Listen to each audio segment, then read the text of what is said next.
இப்பொழுது அவருக்கு தருணம் கொடுக்கப்படுகிறது. உங்கள் அனைவருக்கும் மீண்டுமாக என்னுடைய அன்பான ஓய்வு நாள் நல்வாழ்த்துக்கள். ஆமென், ஆமென். கர்த்தருடைய பரிசுத்த நாமம் மகிமைப்படுவதாக. தேவன் நல்லவர், அவருக்கு என்றும் இன்றும் என்றும் சதா காலங்களிலும் மகிமை உண்டாவதாக.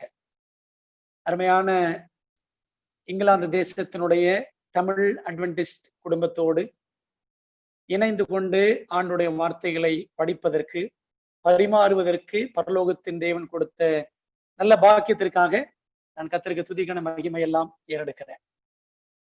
அருமையான தர்மராஜ் சார் அவர்கள் நிறைய வார்த்தைகள் சொன்னார்கள். எல்லா புகழும் ஆண்டவருக்கே உரித்தாகட்டும். எல்லா ஆசீர்வாதங்களும் அவர் கொடுக்கிறது, ஞானம் அவர் கொடுக்கிறது, அறிவு அவர் கொடுக்கிறது, கிருபை எல்லாம் அவர் கொடுக்கிறது. என் காலையில ஃபுல்லா நான் யோசிச்சுட்டே இருந்தேன். காலையில சர்ச்சுக்கு போகும்போது வரும்பொழுது நினைச்சுக்கிட்டே இருந்தேன், ஆண்டவரே நான் ஒரு பிளாட்ஃபார்ம் அப்படிதான் என் மனசுல ஓடிச்சு. நான் ஒரு பிளாட்ஃபார்ம் ஆண்டவரே, இந்த பிளாட்ஃபார்ம் கொண்டாந்து மதுரை சென்ட்ரல் சர்ச்ன்ற ஒரு பிளாட்ஃபார்ம்ல வச்சு இன்றைக்கு உலகம் எல்லாம் சத்தியத்தை கொண்டு செல்லக்கூடிய ஒரு பாக்கியத்தை இந்த பிளாட்ஃபார்முக்கு ஆண்டவர் கொடுத்திருக்கிறார் அப்படின்னு மனசுல இன்னைக்கு நினைச்சுக்கிட்டே நான் போயிட்டு வந்தேன். ஆலயத்துக்கும் வீட்டுக்கும் டிராவல் பண்ணும் பொழுது இந்த எண்ணங்கள்லாம் மனசுல ஓடிட்டு இருந்துச்சு. அதனால கர்த்தருக்கு மகிமை உண்டாகட்டும். தேவனே என்றென்றைக்கும் புகழ்ச்சிக்கு உரியவர். அருமையான சகோதரர்கள் சகோதரிகள் நல்ல பாட்டு பாடுனீங்க, அருமையா பாடுனீங்க. சில சகோதரிகள் நல்ல சிஸ்டர் ஜாய்ஸ் நல்ல கதை சொன்னாங்க, இடையில கொஞ்சம் தமிழ்ல சொன்னாங்க. அது போல சிஸ்டர் மர்லின் அருமையா வாசித்தாங்க ஆங்கிலத்துல, கொஞ்சம் தமிழ்ல கொஞ்சம் தடுமாறினாங்க. ஏன் சொல்றேன் அப்படின்னு நான் தப்பா சொல்லல. இன்னைக்கு இருக்கக்கூடிய தமிழ் தலைமுறை கொஞ்ச நாள் கழிச்சு இல்லாம போச்சுன்னா பிள்ளைகளுக்கு எல்லாம் தமிழ் தெரியாம போயிடும். அப்படிதானே? யோசித்து பாருங்க. Michael, if I'm not mistaken, ரொம்ப அழகா மெடிடேஷனல் பிரேயர் ரொம்ப அழகா தமிழ்ல பண்ணாங்க. ரொம்ப சந்தோஷப்பட்டேன். ஆனால் அடுத்து பிள்ளைகள் அந்த மாதிரி செய்வாங்களா அப்படின்னு மனசுல ஒரு கேள்வி வந்துச்சு. இன்றைக்கு இருக்கிற தமிழ் தலைமுறை ரவி சார் ரொம்ப அழகா ப்ரோக்ராம் கோஆர்டினேட் பண்றாங்க. அடுத்து பிள்ளைகள் தமிழ்ல நல்லா செய்வாங்களா அப்படின்னு கொஞ்சம் யோசித்து பார்ப்போம். என்னுடைய ஒரு தாழ்மையான வேண்டுகோள் என்ன அப்படின்னா, வெளிநாட்டில இருந்தாலும் தமிழ் பெற்றோர்கள் பிள்ளைகளுக்கு தமிழை கற்றுக் கொடுக்க வேண்டும். அப்படிதானே? ஆகவே அருமையான பெற்றோர்கள் அதை தயவு செய்யுங்க. நீங்கள் கற்றுக்கொண்ட தமிழை உங்கள் பிள்ளைகளுக்கும் கட்டாயம் கற்றுக் கொடுக்க வேண்டியது ரொம்ப அவசியம், மிகவும் அவசியம். ஆகவே அதற்கு நீங்கள் முக்கியத்துவம் கொடுக்க வேண்டும் என்று உங்களுக்கு நான் ஒரு கோரிக்கை வைத்து உங்கள் எல்லாருடைய அன்புக்காக நன்றி செலுத்துகிறேன். பிரதர் ராஜா சிங் மோசஸ் எனது அருமை நண்பர், அவருடைய பாடலுக்காகவும் கர்த்தருக்கு ஸ்தோத்திரம். பிரதர் முகேஷ் ரொம்ப அழகா பாடினாங்க, ரொம்ப அழகாக பாடினார்கள். அவர்களை நான் வாழ்த்துகின்றேன். அநேக புதுமுகங்கள், அறிமுகமான சில முகங்கள் எல்லாருக்காக கர்த்தருக்கு நான் கோடான கோடி நன்றிகளை ஏறெடுக்கின்றேன். இந்த நாளில ஆண்டோடைய திருவசனங்களை சற்று நேரம் படிப்பதற்கு தேவன் எனக்கு அமைத்து கொடுத்த இந்த அருமையான தருணத்திற்காக கர்த்தருக்கு நான் ஸ்தோத்திரம் செலுத்துகின்றேன். ரவி சார் அவர்களும் இன்னும் பாஸ்டர் ஃப்ரெடரிக் பால் எல்லாரும் இந்த வாய்ப்பை வழங்கி இருக்கிறார்கள். முதலாவது தேவன், அதுக்கப்புறம் அந்த அருமையான சகோதரர்கள் எல்லாரையும் தேவன் பெருக்கமாக ஆசீர்வதிப்பாராக. இந்த நாளில நமது தியானத்திற்கென்று தெரிந்து கொள்ளப்பட்ட தலைப்பு என்னவென்றால் a new reformation, a new reformation, புதியதோர் சீர்திருத்தம் என்ற தலைப்பில் நான் படிக்க போறோம். புதியதோர் சீர்திருத்தம். நம்ம ஒரு சின்ன ஜெபம் பண்ணுவோம், கண்களை மூடி தலைகளை தாழ்த்தி ஜெபித்து தொடங்குவோமா? நல்ல தகப்பனே, உம்முடைய நாமம் மையப்படட்டும். உம்முடைய திருநாமத்திற்கே என்றென்றும் கனம், மகிமை, துதி, புகழ், ஜெயம் உண்டாவதாக. அருமையான தமிழ் அட்வென்டிஸ்ட் குடும்பங்களோடு, இங்கிலாந்தில் இருக்கக்கூடிய தமிழ் குடும்பங்களோடு ஒன்றிணைய கர்த்தர் கொடுத்த நல்ல கிருபைக்காக ஸ்தோத்திரம். அருமையான விசுவாச பிள்ளைகள் கொண்டிருக்கிற நல்ல ஊக்கமான விசுவாசத்திற்காக நன்றி. பாடின பிள்ளைகள், ஜெபித்த பிள்ளைகள், பங்கு பெற்று கொண்டிருக்கிற அத்தனை பிள்ளைகள், அன்பு வார்த்தைகளை கூறின தேவனுடைய தாசர்கள் ஒவ்வொருவரையும் ஆண்டவர் ஆசீர்வதிப்பீராக. இப்பொழுது ஆண்டவரே, உடைய சத்தியத்தை நாங்கள் செவிமடுக்க இருக்கிறோம். உடைய தூய ஆவியானவர் எங்கள் உள்ளங்களிலும் இல்லங்களிலும் அசைவாடி எங்களோடு பேசுவாராக. நீரை நடத்தும், மகிமைப்படும். இயேசுவின் நாமத்தில் ஜெபிக்கிறோம் நல்ல பிதாவே, ஆமென். புதியதோர் சீர்திருத்தம், a new reformation. நம்முடைய தியானத்திற்குரிய வேத பகுதி பிலிப்பியர் 2ஆம் அதிகாரம் 5 முதல் 8 வரை உள்ள வசனங்கள். கிறிஸ்து இயேசுவில் இருந்த சிந்தையே உங்களிலும் இருக்க கடவது. அவர் தேவனுடைய ரூபமாய் இருந்தும் தேவனுக்கு சமமாய் இருப்பதை கொள்ளையாடின பொருளாக எண்ணாமல் தம்மைத்தாமே வெறுமையாக்கி அடிமையின் ரூபம் எடுத்து மனுஷர் சாயலானார். அவர் மனுஷ ரூபமாய் காணப்பட்டு மரண பரியந்தம், அதாவது சிலுவையின் மரண பரியந்தமும் கீழ்ப்படிந்தவராகி தம்மைத்தாமே தாழ்த்தினார் என்று நம்முடைய தியான பகுதியை நாம் வாசிக்கிறோம். தேவன் எழுப்புதலுக்கும் சீர்திருத்தத்துக்கும் என்றுமே அவர் எளிய கருவிகளைத்தான் பயன்படுத்தி இருக்கிறார். God has always used simple people for revival and reformation. மிகவும் எளிமையான பாத்திரங்கள். ஒரு உதாரணத்தை சொல்ல போனால், மேரி ஜோன்ஸ் நமக்கு தெரியுமே, இங்கிலாந்துக்கு பக்கத்தில் இருக்கக்கூடிய ஒரு தேசம் வேல்ஸ் தேசம் என்று நாம் அறிந்திருக்கிறோம். வேல்ஸ் தேசம், அயர்லாந்து எல்லாம் அப்படி இப்படி பக்கத்துல இருக்கு. அந்த வேல்ஸ் தேசத்துல மேரி ஜோன்ஸ் ஒரு 250 வருடங்களுக்கு முன்பாக நடந்தது ஒரு உண்மை சம்பவம். மேரி ஜோன்ஸ் தன்னுடைய 10 வயதுல இருந்து 16 வயது வரைக்கும் for about 6 years 6 ஆண்டுகள் இந்த பொண்ணு என்ன செஞ்சான்னா, ஒவ்வொரு வீட்லயா வேலை செஞ்சு, ஏழை எளியவங்களுக்கு எல்லாம் ஹெல்ப் பண்ணி, பாட்டிமார்களுக்கு எல்லாம் உதவி செஞ்சு, கோழிகளை வளர்த்து, முட்டைகளை சேகரித்து, இன்னும் தையல் வேலை செஞ்சு, எத்தனையோ வேலைகளை செய்து கொஞ்சம் கொஞ்சமா பணம் சேர்த்து ஒரு பைபிள் வாங்கணும் என்பதற்காக 40 kilometers up and 40 kilometers down, போக வர 40-80 கிலோமீட்டர் இங்கேயும் அங்கேயும் நடந்து திரிந்து ஒரு பைபிள் வாங்கிறதுக்காக எவ்வளவோ தியாகம் செய்த ஒரு சிறு பெண் மேரி ஜோன்ஸ். அன்றைக்கு அவள் செய்த தியாகத்தினாலதான் உலகத்துல பைபிள் சொசைட்டிஸ், வேதாகம சங்கங்கள் உருவாயின. 1804ஆம் வருஷத்துல British and foreign Bible society, 1816ஆம் வருஷத்துல அமெரிக்கன் பைபிள் சொசைட்டி என்று சொல்லி நிறைய வேதாகம சங்கங்கள் உருவாவதற்கு யார் காரணம் அப்படின்னா, ஒரு சாதாரண பொண்ணு மேரி ஜோன்ஸ். அன்பானவர்களே, தேவன் ஒரு எளிமையான பாத்திரத்தை தான் அவர் மிகவும் வல்லமையாக அவர் பயன்படுத்த முடியும் என்பதுல சந்தேகமே கிடையாது. பிரியமான தேவ ஜனங்களே, நம்ம எல்லாரும் ஆண்டவரால் பயன்படுத்தப்படுகிறோமா? அப்படியானால் எளிமையான பாத்திரங்களாக இருக்க வேண்டும். எளிமையான பாத்திரங்களை தான் இருக்கிறோமா? அன்பான தேவ பிள்ளைகளே, இப்படி நம்ம எல்லாரையும் கர்த்தர் பயன்படுத்த வேண்டும் என்று விரும்புகிறார். ஆனால் நம்ம எல்லாருக்கும் ஒரு பெரிய பிரச்சனை ஒன்று இருக்கிறது. There is the greatest problem in all of us. எல்லாருக்குள்ளேயும் ஒரு பெரிய பிரச்சனை. என்ன பிரச்சனை அப்படின்னா, செல்ஃப் சென்டர்ட்னஸ், சுயநலம் என்ற பிரச்சனை. Like the reformers, be committed to lift up Christ and put self down. ஆண்டவர் அநேக சீர்திருத்தவாதிகளை காலமாக பயன்படுத்தி வந்திருக்கிறார். பெரிய பெரிய சீர்திருத்தவாதிகள், John Knox, Jerome, John Calvin, Martin Luther, நீ எத்தனையோ பேர், ஆண்டவர் எவ்வளவோ பேர் பயன்படுத்தி இருக்கிறார்.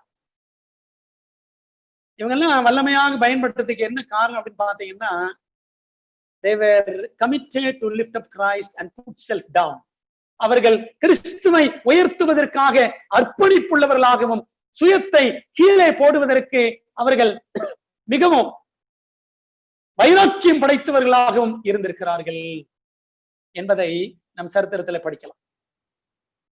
பிரியமான தேவ ஜனங்களே, நம்ம எல்லாரும் தேவனால் மிகவும் வல்லமையாக பயன்படுத்தப்பட வேண்டிய நாட்கள் இந்த நாட்கள். God wants to use and me in a mighty way, in a miraculous way in these last days. இந்த கடைசி நாட்களில தேவன் நம்மை சிறப்பாகவும் வலிமையாகவும் இதற்கு முன்பாக பயன்படுத்தினதை காட்டிலும் இன்னும் சிறப்பாக நம்மை தேவன் பயன்படுத்த விரும்புகிறார். As never before, God wants to use us mightily, but there is a hindrance. ஒரு தடை இருக்கிறது. என்ன தடை? இந்த தடை தான் செல்ஃப் சென்டர்ட்னஸ், சுயநலம். எல்லா வீடுகளிலும், எல்லா திருச்சபைகளிலும், எல்லா வேலை ஸ்தலங்களிலும், எல்லா சமுதாயங்களிலும் ஏன் தலைமை அலுவலகங்களிலும் மிஷன் ஹெட் குவார்டர்ஸ் இப்படி எல்லா இடங்களையும் இன்னைக்கு சீட்டு போட்டு சின்சியரா உட்கார்ந்து இருக்கிற ஒரு பிரச்சனை என்னன்னு பாத்தீங்கன்னா செல்ஃப் சென்டர்ட்னஸ் இருக்கா இல்லையா? ஏன் குடும்பங்கள பிரச்சனை? புருஷனுக்கும் பொண்டாட்டிக்கும் ஒத்து போக மாட்டேங்குது. ஏன் ஒத்து போக மாட்டேங்குது? பொண்டாட்டி போய் டைவர்ஸ் அப்ளை பண்றான் இன்னைக்கு. இன்னைக்கு அப்படி அவ்வளவு பெண்களுக்கு அவ்வளவு துணிகரம் ஆயிடுச்சு. அப்படித்தானே? ஏன் காரணம் என்ன? செல்ஃப் சென்டர்ட்னஸ், சுயநலம். சுயநலம் இருக்கனாலதான் போதகர்களுக்கு ஒத்து போக மாட்டேங்குது. இந்த சுயநலம் இருக்கனாலதான் மூப்பர்களுக்கு ஒத்து போக மாட்டேங்குது. இந்த சுயநலம் இருக்கனாலதான் விசுவாசிகளுக்கு ஒத்து போக மாட்டேங்குது. அன்பான தேவ பிள்ளைகளே, it's not only a problem in Tamil Nadu, it's an universal problem. இது ஒரு சர்வலோக பிரச்சனை என்பதை நாம் புரிந்திருக்க வேண்டும். Results of self centred life, இந்த சுய மைய வாழ்வின் விளைவுகள் என்னென்ன? சுயத்தை மையமாக கொண்டு நாம் வாழ்வோம் என்று சொன்னால் என்ன விளைவுகள்? தேவனை விட்டு பிரிக்கும். இந்த சுயநலம் என்ன பண்ணும்? It will separate us from God. பிறரிடமிருந்து நம்மை பிரிக்கும். It separates us from each other. ஒருத்தர் பிரிச்சிடும். மூன்றாவது, அதிகாரத்தை கைப்பற்ற வழி நடத்தும். It leads us to strive for power. அப்படிதானே? எப்படியாவது நம்ம மேல வந்துடணும், எப்படியாவது மேல போயிடணும்னு யாரும் நினைக்க மாட்டேங்கிறாங்க. மேல போயிடணும் ஆண்டவரே, எப்படியாவது மேல போயிடணும், பரலோகத்துக்கு போயிடணும் ஆண்டவரே எவன் நினைக்கிறாங்க? எப்படியாவது மேல வரணும், சீட்டை பிடிக்கணும் அப்படின்னு இன்னைக்கு எல்லாம் நினைக்கிறாங்க. What is the reason? Self-centeredness. It leads us to strive for power. அதிகாரத்தை கைப்பற்ற வழி நடத்தும். நமக்கான சபைக்கான திட்டங்களை தகர்த்து போடும். It derails God's plans for us and for His church. திருச்சபை எப்பேற்பட்ட ஊழியத்தை செஞ்சு முடிச்சு என்னைக்கோ பரலோகத்துக்கு போயிருக்கணும். போயிட்டோமா? எங்க போகல. என்ன இந்த சாக்கடை உலகத்துல இருந்துட்டு இருக்கிறோம். காரணம் என்ன?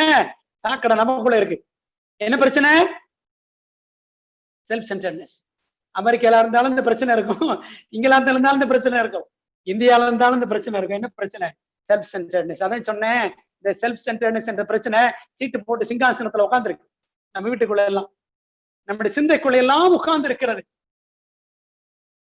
அது குழப்பத்தையும் சிதறடித்தலையும் கொண்டு வரும். Self centredness brings confusion and distortion. குழப்பம், சிதறடித்தல் எல்லாம் கொண்டு வரும். ஊழியம் நடக்காது. என்ன நடக்கும்? தமிழ் தெரிஞ்சவங்க எல்லாம் வாசி. ஊழியம் நடக்காது. என்ன நடக்கும்? ஊழல் தான் நடக்கும். செல்ஃப் சென்டர்ட்னஸ் எங்க இருக்கோ அங்க ஊழல் தான் நடக்கும். பெரியமான தேவ ஜனங்களே, தமிழ்நாட்டிலோ வெளிநாட்டிலோ எந்த நாட்டிலோ ஊழியம் நடக்குதா? ஊழல் நடக்குதா? ஊழல் நடக்குது அப்படின்னு சொன்னா அங்க என்ன பிரச்சனை இருக்குன்னா செல்ஃப் சென்டர்ட்னஸ், சுய நலம் அங்கே மையம் கொண்டிருக்கிறது என்று பொருள். முத்துவது முடங்கி போகும்.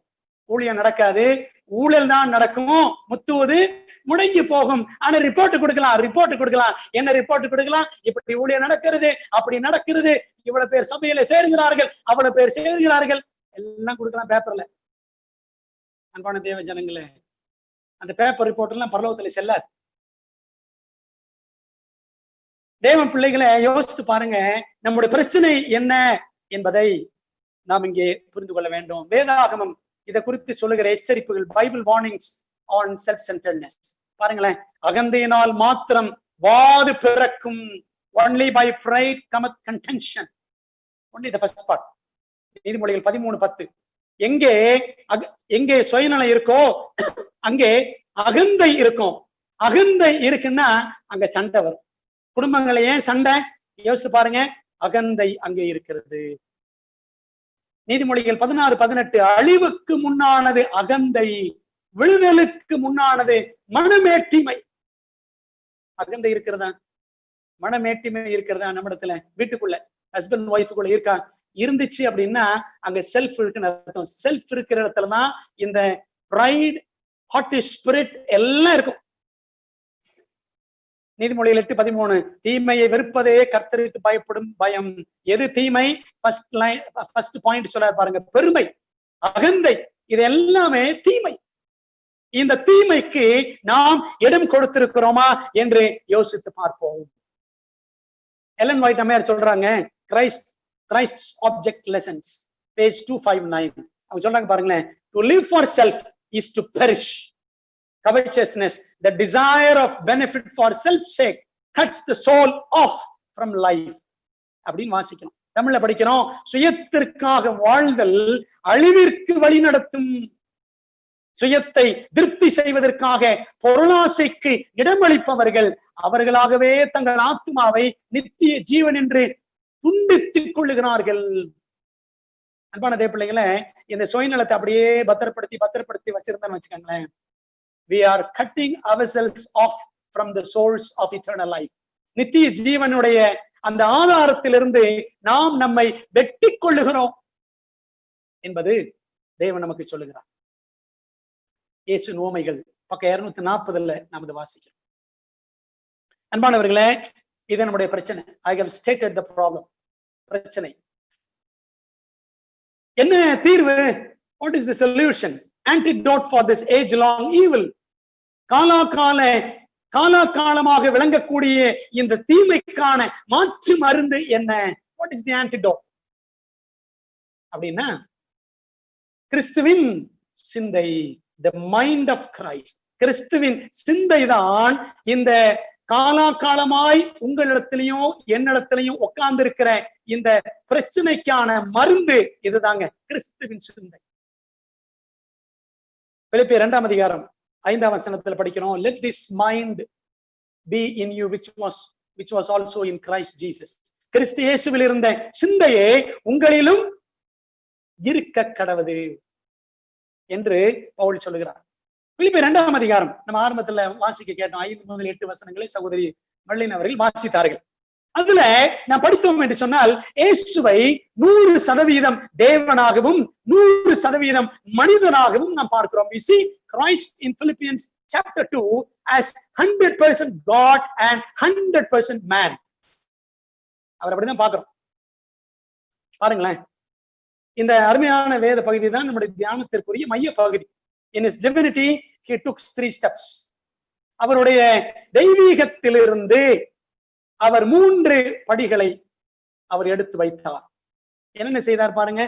பிலிப்பியர் 2ஆம் அதிகாரம் 7ஆம் வசனம், தம்மை தாமே வெறுமையாக்கி அடிமையின் ரூபம் எடுத்து மனுஷர் சாயலானார், but made himself of no reputation and took upon him the form of a servant and was made in the likeness of men. என்ன அந்த 3 ஸ்டெப்ஸ் பாருங்க. In his divinity 7ஆம் வசனம், made himself of no reputation, வெறுமையாக்கி, he emptied himself. இரண்டாவது, took upon him the form of a servant, அடிமையின் ரூபம் எடுத்து. இது இரண்டாவது, second step from his divinity. மூணாவது, made in the likeness of man, அடிமையின் ரூபம், அதுக்கப்புறம் மனுஷர் சாயல் ஆனார்.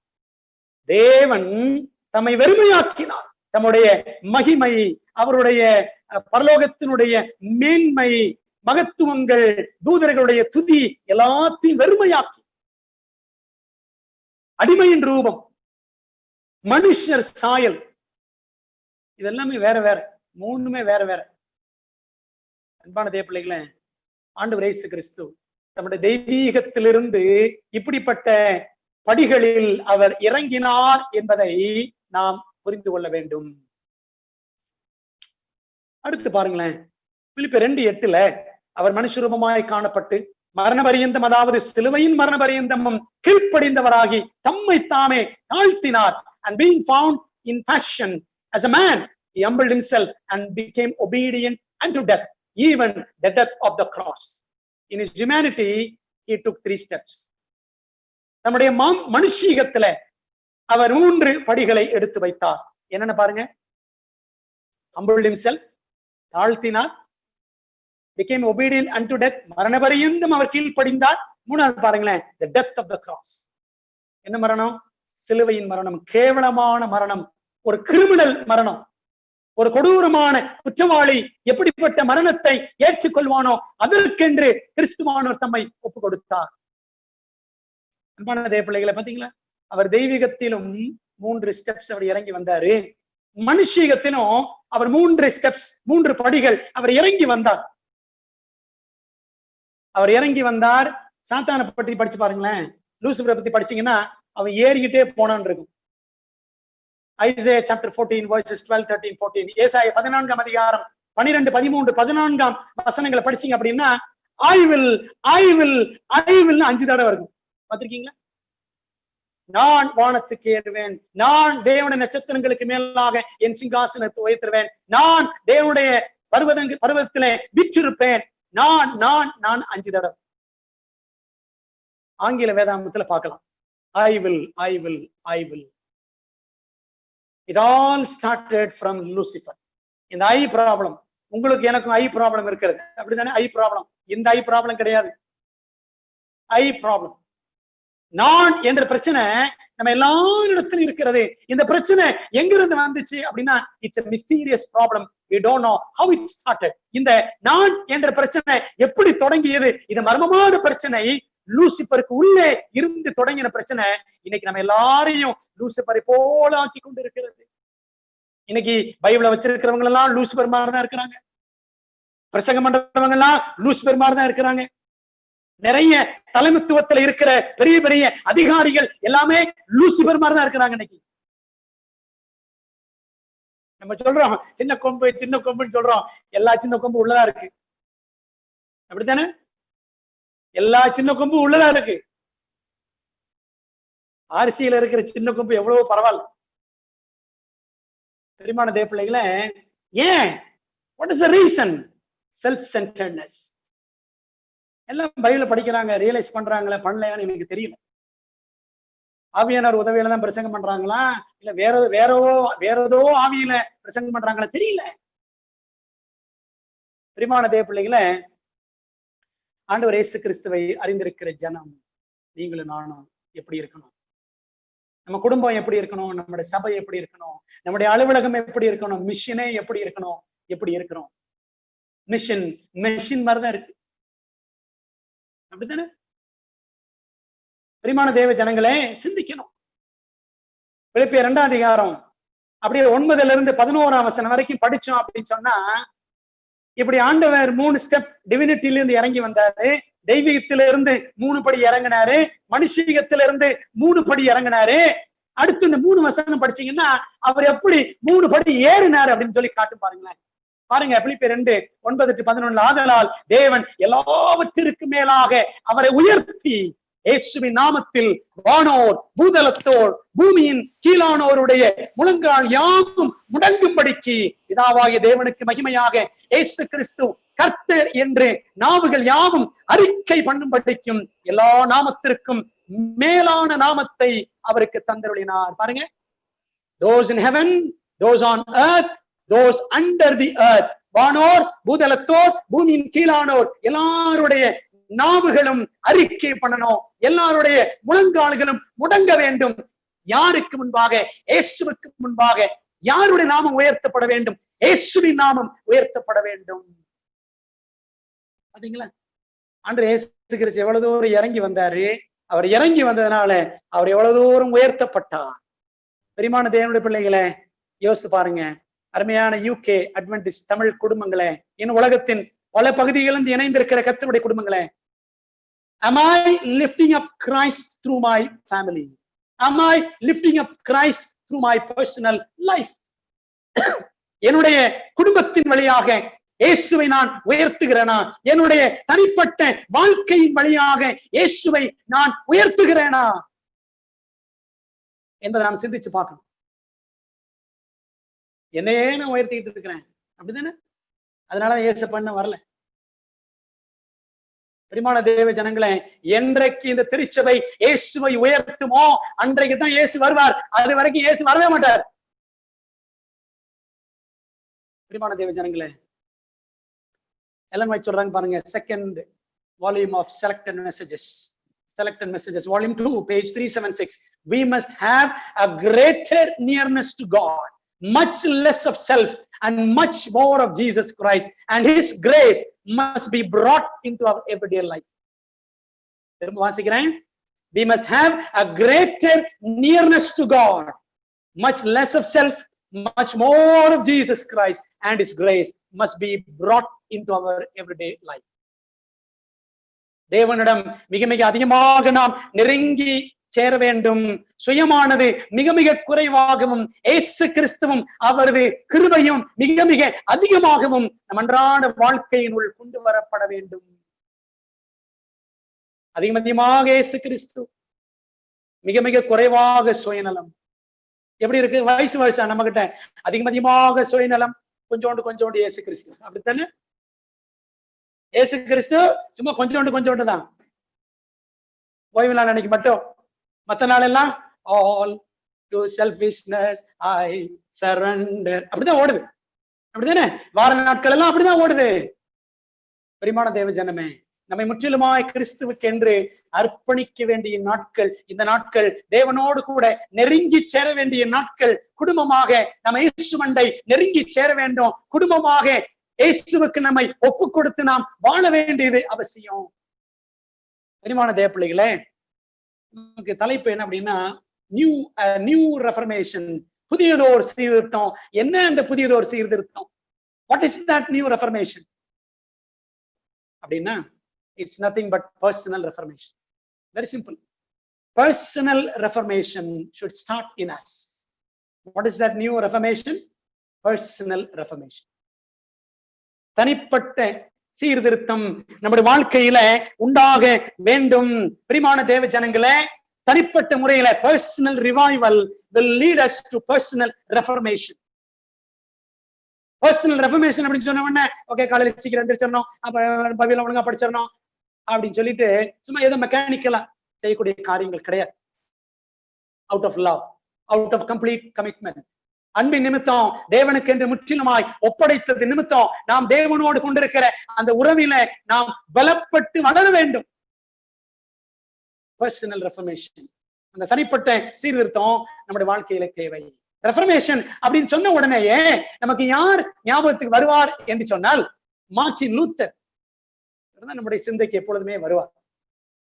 வேதாகமம் மட்டுமே, பைபிள் அண்ட் பைபிள் அலோன் என்று முழங்கியவர், கிறிஸ்துவை மட்டுமே உயர்த்தியவர் யார் அப்படின்னா Martin Luther. He always lifted up Christ, anytime, every time, anywhere and everywhere. எல்லா இடங்களிலும் இயேசுவை அவர் உயர்த்தினவர். என்ன இன்ட்ரோடியூஸ் பண்ணணும் அப்படின்னா, பொதுவா நான் எப்படி விரும்புவேன் அப்படின்னு சொன்னா, I am a nobody telling everybody about somebody who can save anybody. அவ்வளவுதான் என்னோட introduction. I am a nobody telling everybody about somebody who can save anybody. அன்பான தேவ பிள்ளைகளே, நம்மை பற்றி நிறைய பேசணும்னு அவசியமே கிடையாது. இதெல்லாம் 20 வருஷமா பார்த்து சலிச்சு போச்சு. அன்பான தேவ பிள்ளைகளே, சுயம் அல்ல, இயேசுவை நீங்களும் நானும் உயர்த்த வேண்டும். இயேசுவை உயர்த்துகிறோமா? அட்வென்டிஸ்ட் குடும்பங்கள் இயேசுவை உயர்த்துகிற குடும்பங்களாக நாம் இருக்கிறோமா என்பதை நாம் சற்று சீர்தூக்கி பார்க்க வேண்டும். மார்ட்டின் லூத்தர் இயேசுவை தான் உயர்த்தினார். அவர் சொன்னது நமக்கு தெரியும்ல, சோலா பிப்லியா, அதாவது சோலா ஸ்கிரிப்சுரா, சோலா கிரேஷியா, சோலா ஃபிடா, சோலா கிறிஸ்டா. தெரியும்ல, விசுவாசம் மட்டுமே, கிருபை மட்டுமே, கிறிஸ்து மட்டுமே, வேதாகமம் மட்டுமே அப்படின்னு சொல்லிட்டு முழுக்க முழுக்க ஆண்டவரைத்தான் ஒரு உயர்த்தினார். அன்பான தேவ ஜனங்களே, நாம் நமது கிறிஸ்துவை உயர்த்த வேண்டும். Great controversy, page 150. சொல்றாரு பாருங்க Martin Luther, the papists do not desire my coming to Worms. Worms ஒரு முக்கியமான இடம் ஜெர்மனில. அங்கதான் வார்ம்ஸ்னா நம்ம புழு நினைச்சிட கூடாது. ஓகே, வார்ம்ஸ்ன்றது ஒரு இடம். அந்த வார்ம்ஸ் என்ற இடத்துல போய் தான் here I stand அப்படின்னு ஒரு பயங்கரமான statement. Here I stand, I can do no other. My conscience is committed to the word of God. என்னுடைய மனசாட்சி ஆண்டவருடைய வசனத்திற்கு ஒப்படைத்திருக்கிறது என்று சொல்லி ஒரு வெற்றி முழக்கத்தோடு சீர்திருத்தத்தை கொண்டு சென்ற இடம் தான் வார்ம்ஸ் என்ற இடம். அவர் சொல்றாரு பாருங்க, the papists, papal people or leaders of papacy do not desire my coming to Worms, but my condemnation and my death. It matters not. Pray not for me, but for the word of God. Christ will give me his spirit to overcome these ministers of error. I despise them during my life. I shall triumph over them by my death. They are busy at Worms about compelling me to retract, and this shall be my retraction. I said formerly that the Pope was Christ's vicar. Now I assert that he is our Lord's adversary and the devil's apostle. அப்படி சொன்னாரா Martin Luther. என்ன தைரியமா பேசியிருக்காரு பாருங்க. இந்த pope மார்க்கத்தை சேர்ந்தவர்கள் நான் வார்ம்ஸ் நகரத்துக்கு வருவதை அவர்கள் விரும்பவில்லை, என்னை குற்றம் சுமத்த வேண்டும், என்னுடைய மரணத்தை தான் அவர்கள் விரும்புகிறார்கள். இது எனக்கு முக்கியம் கிடையாது, எனக்காக ஜெபிக்காதீர்கள், ஆண்டவருடைய வசனத்திற்காக ஜெபியுங்கள். இந்த அசத்தியத்தின் தீமையின் ஊழியக்காரர்களை ஜெயிக்க கிறிஸ்து எனக்கு தமது ஆவியை கொடுப்பார். என்னுடைய ஜீவியத்துல அவர்களை நான் அலட்சியம் செய்கிறேன், என் மரணத்தால் நான் அவர்களை ஜெயிப்பேன். வார்ம்ஸ் நகரம் மிகவும் அலுவல் நிறைந்ததாக இருக்கிறது. என்னை பின்வாங்க கட்டாயப்படுத்துகிறார்கள், ஆனால் நான் பின்வாங்க மாட்டேன். அன்று சொன்னது போல இன்றும் சொல்லுகிறேன், போப்பு கிறிஸ்துவின் பதிலாளி என்று சொல்லுகிறார்கள். அப்படி எல்லாம் கிடையாது. இந்த போப்பு கர்த்தருடைய எதிராளி, பிசாசுனுடைய அப்போஸ்தலன் அப்படின்னு மார்ட்டின் லூத்தர் சொன்னார். பாத்தீங்களா எவ்வளவு தைரியமா பேசியிருக்கிறேன். கிறிஸ்துவை எவ்வளவாக மார்ட்டின் லூத்தர் உயர்த்தி இருக்கிறார். The man who started the wonderful reformation in the 16th century, 16ஆம் நூற்றாண்டில மிகவும் அற்புதமான ஆச்சரியமான சீர்திருத்தத்தை உருவாக்கின தேவ மனிதன் மார்ட்டின் லூத்தர். கிறிஸ்துவை தான் எப்போதும் அவர் உயர்த்தினார். அதனாலதான் இந்த மார்ட்டின் லூத்தர் மேல ஒருத்தனும் கை வைக்க முடியல. அன்பான தேவ ஜனங்களே, கிறிஸ்துவை நீங்களும் நானும் உயர்த்தும் பொழுது தேவன் நம்மை உயர்த்துவான். நம்முடைய குடும்பங்கள் கிறிஸ்துவை உயர்த்துகின்றனவா? யோசித்து பார்ப்போம். பிரியமான தேவ ஜனங்களே, சீர்திருத்தம் என்பது ஏதோ 16ஆம் நூற்றாண்டின் பழைய கதை அப்படின்னு நினைச்சிடக்கூடாது. It was a mighty struggle between truth and tradition. சத்தியத்திற்கும் பாரம்பரியத்திற்கும் இடையிலான ஒரு பெரிய போராட்டம் இந்த சீர்திருத்தம். Truth or tradition. இந்த போராட்டத்துல சத்தியத்தை, கிறிஸ்துவை மாத்திரம் மார்ட்டின் லூத்தர் பற்றி கொண்டார். கிறிஸ்துவை மாத்திரம் தான் அவர் உயர்த்தினார். இப்படித்தான் சீர்திருத்தம் பிறந்தது. பிரியமான தேவ ஜனங்களே, ஆண்டவர் இயேசு கிறிஸ்து சீக்கிரமா வரணும் அப்படின்னு சொன்னா ஒரு சீர்திருத்தம் பிறக்க வேண்டும். திரும்ப நம்ம போய் ஒரு ஆணி அடிக்கணும், விட்டன்பர்க் கதவுல மார்ட்டின் லூத்தர் அடிச்ச மாதிரி மறுபடியும் ஒரு கிளர்ச்சி, ஒரு புரட்சி இதெல்லாம் செய்யணும், பயங்கரமாக ஜனங்களை ஒன்று சேர்க்கணும் அப்படிலாம் நினைக்கிறோமா? Let the reformation start personally from me. இந்த சீர்திருத்தம் தனிப்பட்ட முறையில என்னிடத்திலிருந்து தொடங்க வேண்டும் என்று தீர்மானிப்போமாக. எலன் ஒயிட் மாதிரி சொல்றாங்க பாருங்க, கிரேட் கான்ட்ரோவர்சி பேஜ் 148ல சொல்றாங்க, the reformation did not as many suppose end with Luther. ஏதோ மார்ட்டின் லூத்தரோடு இந்த சீர்திருத்தம் முடிஞ்சு போச்சு அப்படின்னு அநேகர் நினைப்பது சரி கிடையாது. இந்த சீர்திருத்தம் முடியவில்லை, மார்ட்டின் லூத்தரோடு முடியவில்லை. It is to be continued to the close of this world's history. இந்த சீர்திருத்தம் உலகத்தினுடைய